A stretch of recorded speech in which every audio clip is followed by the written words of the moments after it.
We're live. Hey, there we go. That was weird. What's up, guys?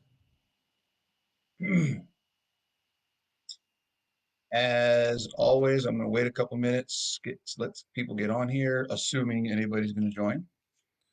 If not, it'll just be me talking for more than a few minutes to myself for those people that want to watch this as a recording.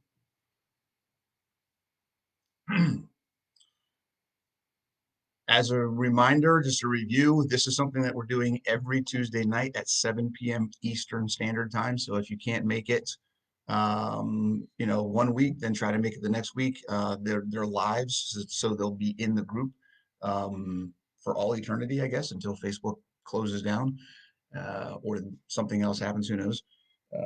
But all the information's here. The topics we try to keep them applicable to health and fitness. A lot of fitness stuff and how to do things from an exercise and fitness routine perspective to kind of add to the nutrition side of the stuff we're already doing.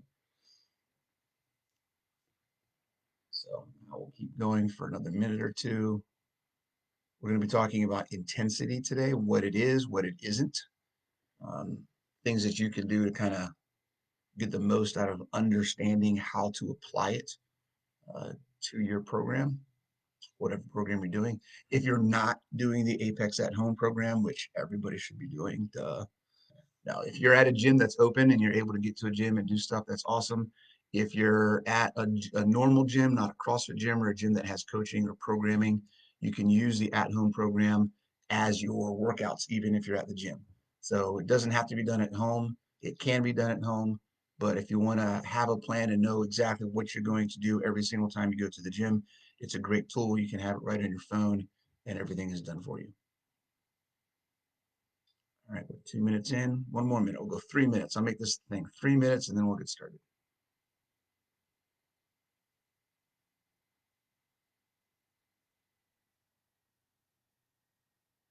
What's an open gym? What's up, Carol?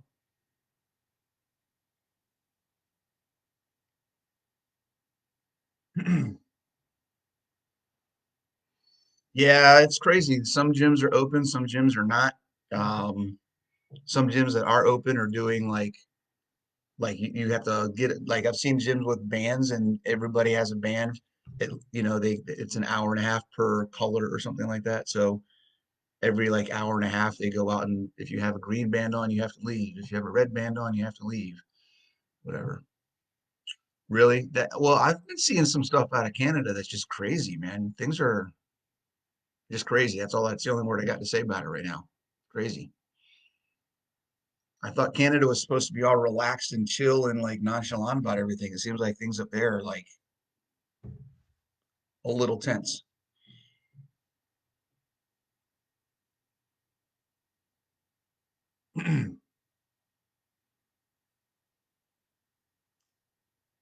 Something else I haven't figured out is what the delay is.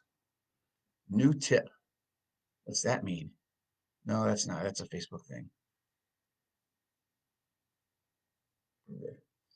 All right. Well, we are a little more than 3 minutes in, so we are going to get started. Carol, looks like it's just you for now. If anybody else is on here, that's awesome.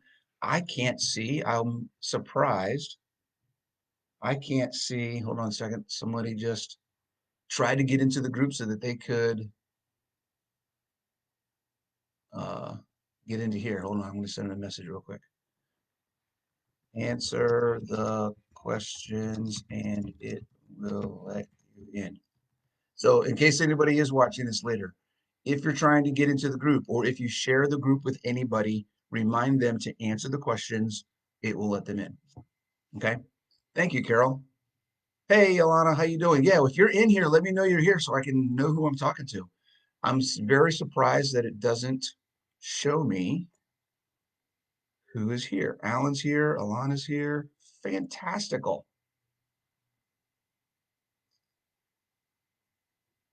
Awesome. All right, and then maybe Mo's going to be getting on too. All right, well, let's get cracking. We're going to talk about intensity, okay? Intensity is a really awesome thing because it is what helps you get better. Okay, it's a gauge. It's crazy. I'm going to say something that's going to be a little confusing, but we'll explain it a little bit later. Intensity is a gauge for your progress. It is not a gauge for how well your program is doing. Okay. So I'll explain that as we go. What is intensity? The first thing we need to understand about intensity is there is multiple areas that you can define intensity. You can define intensity by the actual things that you're doing to increase the difficulty or challenge of a workout. You can define intensity by the concept of the effort being applied to a workout. Okay, so there's there's the actual things that are causing your intensity to increase, and then there's the conceptual way of how we use and manage intensity. Okay, so keep those two things in mind. We're going to kind of go back and forth between those a little bit, hopefully not too much. If it gets confusing, then just raise your hand or say something in the chat and tell me to slow down. Okay, so let's talk about what the actual things of intensity are. When we talk about intensity, what we're talking about is stress. We are talking about things that we're doing in a workout that make our workout harder. So we're talking about speed, weight, complexity of movement. Those are the three main things. How fast are you moving? And then we can put time in there as well, right? The longer you go, the harder it is. So time can be, and then the shorter you go, you have to go faster, the harder it can be as well. So we'll say speed, weight, complexity of movement, and time are the three,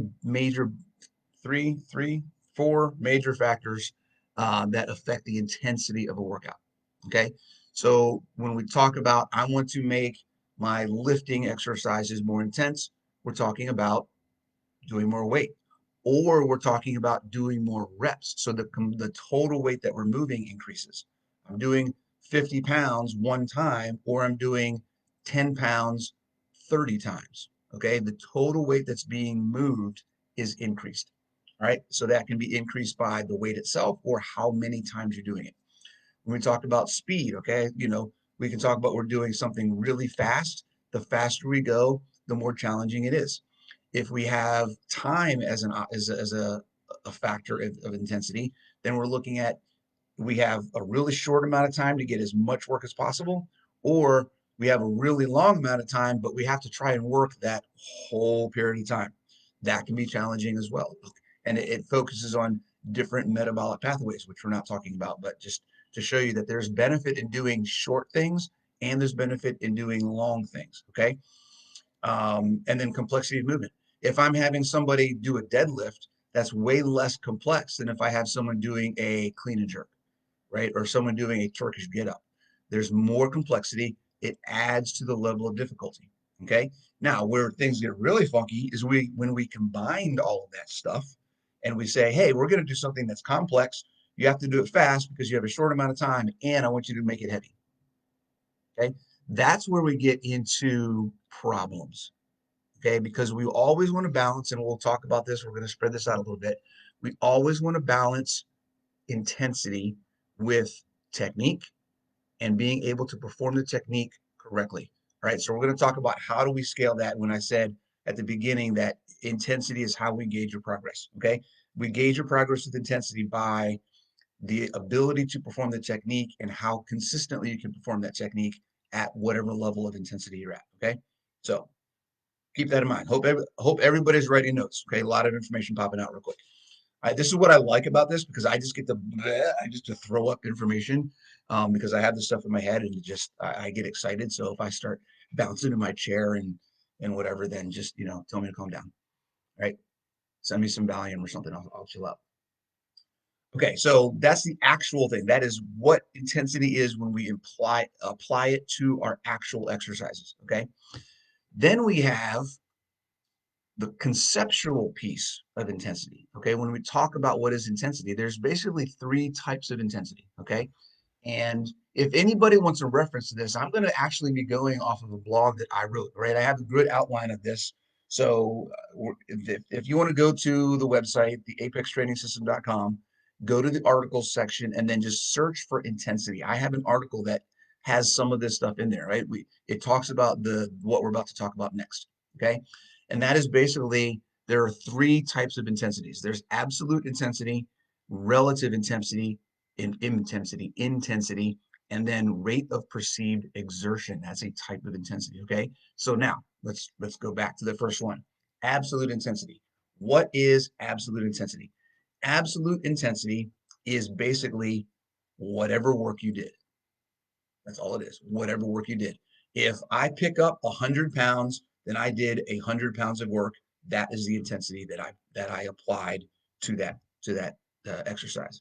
Okay. If I ran a mile, then the absolute intensity for that exercise was 1 mile. Okay. That's it. That's all there is to it. All right. Absolute intensity is basically the work that was done. Okay. Relative intensity is a little bit different, and that is the work that was done in relation to your maximum ability to do that work. So if I can lift, if I can deadlift 500 pounds, I can't, but if I could deadlift 500 pounds, okay, and that was the most that I could possibly do for one rep. And then I go over to the bar and it's only got 100 pounds on it, and I lift that one time, okay, then my relative intensity for that exercise was 20%. Does that make sense, everybody? Can I get like a thumbs up? Is everybody tracking so far? Everybody following? I hope. I don't know what the delay on here is from by the time I ask a question to when you guys actually see it in type. So I'll wait a second. Right? We have absolute intensity is essentially just the work that's done, period. Relative intensity is what that work is in relation to what you can do as a maximum effort, right? Why is that important? That's important for two things. One, your relative intensity, okay, is based on the max work that you can do. So when we talk about getting stronger, okay, if I can lift 500 pounds, then doing 150 pounds for 10 reps is going to be a lot easier than if I can only lift 200 pounds and then I try to do 150 pounds for 10 reps. Okay. Your maximum strength, your absolute intensity, and your relative intensity, in I keep saying intensity have a closely tied relationship to each other. All right. As you get stronger, as you're able to do more work, your work capacity increases, then your absolute intensity increases, right? By definition, because your work capacity is increasing, and then your relative capacity increases as well. Okay. All right. Now, those are two things that as you get better, as you improve your fitness, those things are going to go this way. Okay. Woo-hoo-hoo-hoo. Now, when you start, you're going to be down here. Okay. So if anybody's writing this on a piece of paper, taking notes, I want you to take absolute intensity and relative intensity and put a line down at the bottom of the page. Because when you first get started doing something, when you're a beginner, it's down here. All right. What's going to be up here when you first get started is what we call your rate of perceived exertion. Okay. How hard do you feel doing the work? Okay. Think about that. I'm my butt is kicked. I'm done. Okay. When I first got started, um, burpees. I used to hate burpees. We'll just use that as an example. I used to hate burpees. Okay.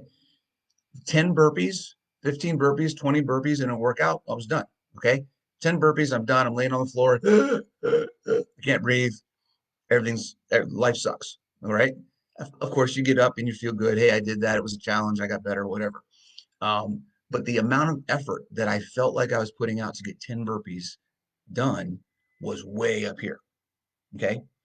Now, almost 10 years later, 10 burpees, the level of effort is down here. My rate of perceived exertion, the amount of effort I feel like I'm putting in to do the same amount of work is dropped because I've increased my absolute and relative strength, right? My absolute and relative intensity. Okay, so keep this in mind. This is the relationship between the two. When you start, your absolute and relative intensity are here, your rate of perceived exertion is here. As you get more healthy, your rate of perceived exertion comes down because you get better and your absolute intensity comes up, right? You're getting better, you're getting better, you're getting better, you're getting better, you're getting better. Now, what happens when you get here? Okay, when you get here, this is what we call a plateau or an area where you're comfortable doing things, but you don't really feel like you're getting better because you're only getting better as long as your rate of perceived exertion is higher than your absolute and relative intensity. Okay, remember that. You're only making improvement if your rate of perceived exertion is higher than your absolute and relative intensity.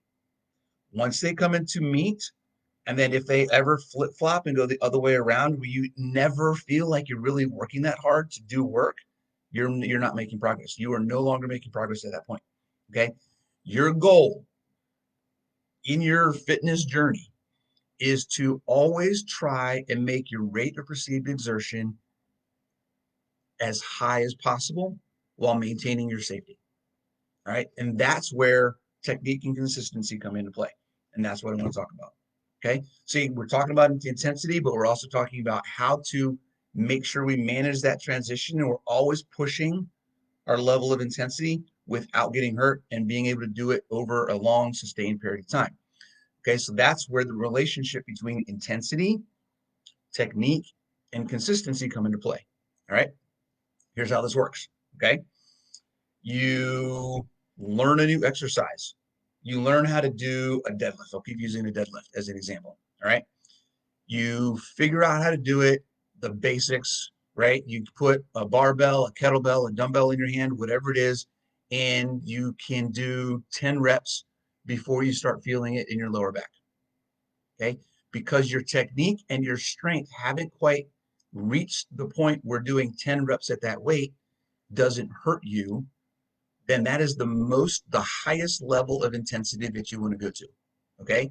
Until you get to a point where you can do 10 reps without the pain in your lower back, where you can feel it where you're supposed to feel it, right? You feel it in your back, in your upper back, your shoulders, you feel it in your butt and hamstrings, you feel the muscles moving that are supposed to move, and you can move that weight without pain. When you get to a point where you learn the technique and you build the strength to perform the movement at 10 reps, let's say it's 10 reps at 100 pounds, then you can try doing it at for 10 reps at maybe 110 pounds, 115 pounds. Do 10 reps. How does that feel? Right? Hopefully, you have maybe a coach or someone, a trainer that's working with you that can look at your technique and say, hey, yes, you're still maintaining good form while you do this. Do you feel it in places you're not supposed to feel it? Okay, no, then great. We can go a little heavier. Okay, what you're shooting for. And this is something to think about in all your workouts. Okay, we're going to segue to another concept, fitness concept here called progressive overload. I'm not going to talk about it a lot. We're just going to mention it. Progressive overload is the idea that in order to get better, you must increase the challenge, increase the stimulus that you're giving your body to make an adaptation. Okay. If I want to get stronger, I have to lift more weight. If I want to get faster, I have to try and run faster. If I want more endurance, I have to run for longer periods of time. Okay. Progressive overload. You have to do more in order to progress. Okay. So take that off the table now. So that's what we're talking about when we talk about rate of perceived exertion and your relative and absolute intensity. As they get closer, right, you want to stop. Okay. I need to change something. I need to change the technique and do something more complex or focus on doing it better. Because a lot of times, maybe you have the technique down for the deadlift at a basic level, but maybe there's something small that you can tweak: knee position, hip position, shoulders locking, back flat, pressure through your feet. There's things that you can tweak within that movement that will increase your ability and increase your absolute and relative intensity. Okay.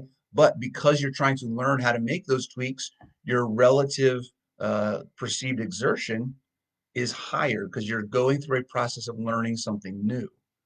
Does that make sense? Is everybody tracking? Right?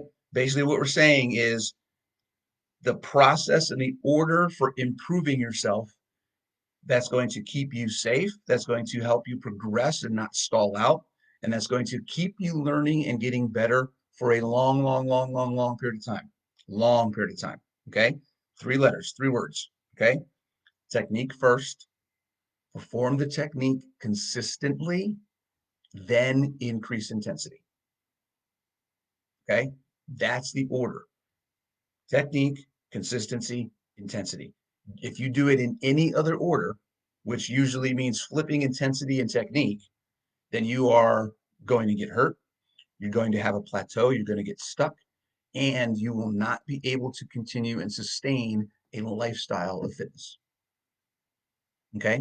Is everybody tracking that so far? Are we on the same sheet of music?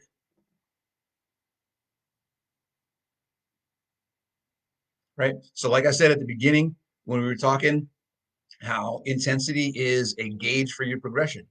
That's the easiest way. That's why tracking the data, tracking what you're doing in your workouts is so important, right? Because if you are tracking, hey, today's workout, I did 300 burpees in 10 minutes. Okay? And that's my absolute intensity right there. That's the work that I did. All right? The 10 minutes, right? That's it.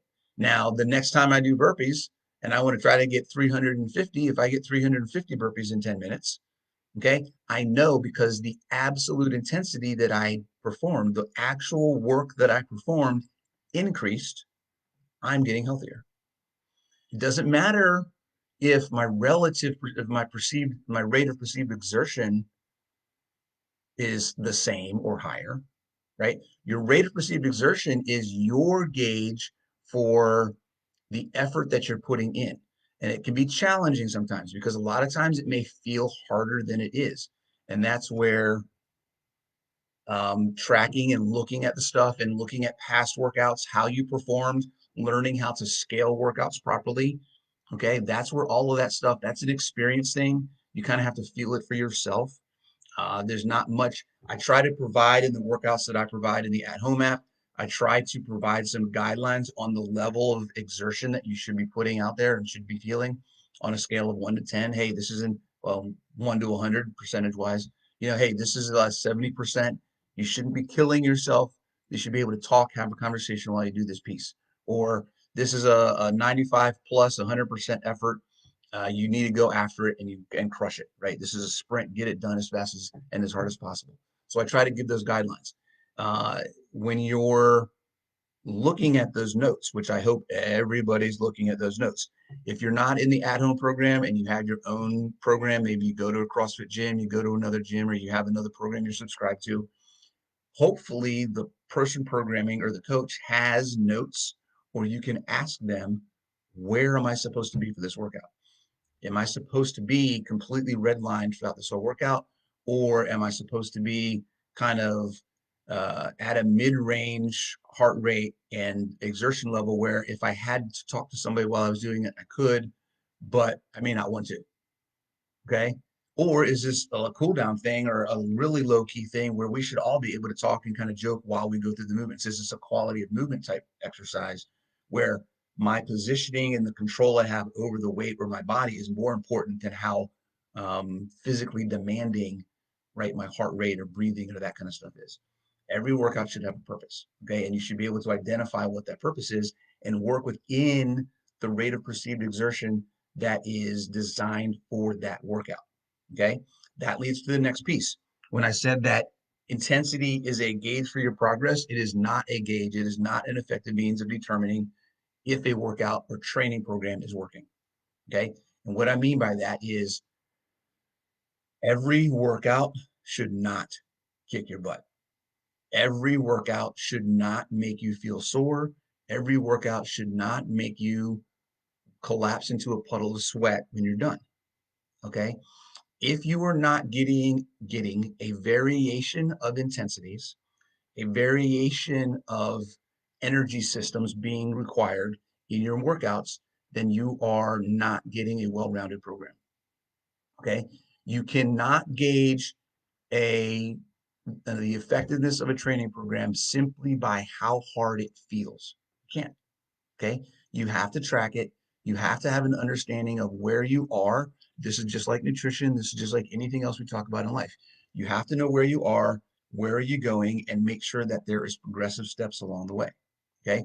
So if you're a person who, like many people in the fitness world are, who all they want to feel is the pump, They want to feel like they got their butt kicked every day, whatever else. That's fine and that's dandy, but you have to understand that you're going to get hurt a lot. You're going to have a lot of chronic injuries. You're going to spend a lot of time in the chiropractic office getting kinesio tape, getting cupping, getting dry needling, getting adjust, all of these different things. You're going to be in the physical therapy office. You may need surgery. Like all of these things can be prevented in many cases by simply understanding that workouts should be varied and they should have a plan for a variation and levels of intensity.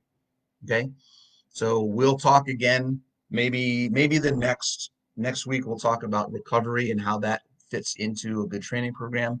But you don't get better by always working hard. There has to be a balance and there has to be something that what we call, actually, this is a good segue. We talk about intensity, all right? How do you know if your program is working well for you is something we call the MRV, okay? Maximum recovery volume. There's a lot of different uses for this, okay? But essentially what it is the maximum amount of work that you can do and recover within a reasonable amount of time and do that same work or more again. Okay, so let's think about that. The maximum amount of work that you can do and recover in a reasonable amount of time to do the same or more work again, right? That is the maximum recovery volume.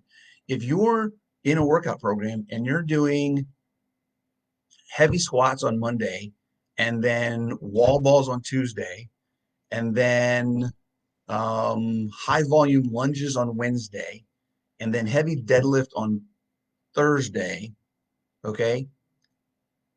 Those four movements are all basically they're all basically the same thing. They're all working a lot of the same areas. Where's your break? Where's your rest? Okay. Your maximum recovery volume for your legs after that week is going to be a week. You won't be able to work legs after that. You're going to have to take a week off because your legs are done. Okay. That is not a reasonable amount of work. That's too much volume. That goes above the MRV, the maximum recoverable volume, right? We want to work legs heavy on Monday. Maybe we could do some light legs or some volume legs on Tuesday, but we don't want to focus on legs. Maybe more accessory work, something like that. And then do something different, something that maybe uses our legs, but again, isn't focused on our legs on Wednesday. And then Thursday, sure, we can do some more high volume stuff or a different type of modality for lower body, right? You want to give yourself time to work. We've got plenty of stuff to work on, guys, right? There's 10 components of fitness. There's a bazillion muscles on your body. We don't have to do one thing in one area all the time, right? We've got metabolic pathways. We've got ATP, glycolytic. We've got oxidative. We can burn fat. We can burn glycogen. We can burn muscle. Like there's all this, there's so many things what we can do. We don't want to get stuck doing any one thing. And that's really what this is all about. Okay. So I got on a little bit of a rant there. Um, Basically, guys, remember that intensity is not just the actual work that you're doing, it is how you feel doing it, but you should have a target for each workout. So whoever's programming the workout should have a target. You need to understand and practice getting to that target. All right. Scaling is huge for that.